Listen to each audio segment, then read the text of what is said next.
Well, what exactly is justice? We regularly hear about people protesting for justice. Our politicians tell us that we must seek justice.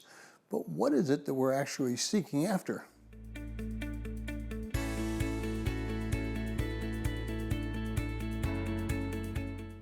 If you're joining us in reading through the 6-month reading plan through the book of Psalms, today's reading is Psalm 106, verses 1 through 14, and I encourage you to read that section. How blessed are those who keep justice, who practice righteousness at all times. Remember me, O Lord, in your favor toward your people. Visit me with your salvation, that I may see the prosperity of your chosen ones, that I may rejoice in the gladness of your nation, that I may glory with your inheritance. Well, if you had to define the word justice, what exactly would you say the definition is? Would you use it as some kind of example to illustrate it, or would you just spout a dictionary definition? Webster defines justice as the quality of being just, impartial, or fair. But doesn't that position or definition depend on our personal experiences? If we believe that justice is served by cutting off the arm of a thief, then if that doesn't happen, justice hasn't occurred.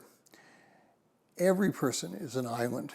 Every person had his own set of rules or regulations, and now they may conform to society's general direction, but in reality, everybody does whatever they want to do.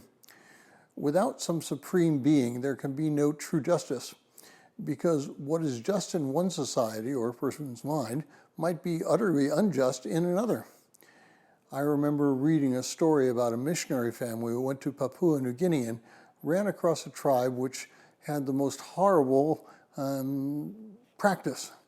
For them, the most honorable thing was that someone could do was to trick a member of another tribe to believe that you were his friends and then kill him. If you failed to do that, you were looked down upon in your tribe. That kind of justice or concept is entirely foreign to a North American. Without God, there can be no valid definition of justice.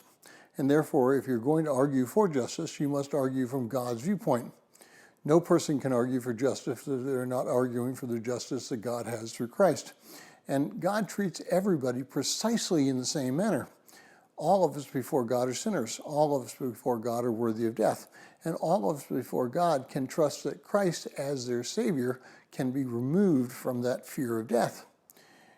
Now, how do we apply God's justice in our lives? We must do so blindly. We cannot look at somebody's position. We can't look at gender. We can't look at social status.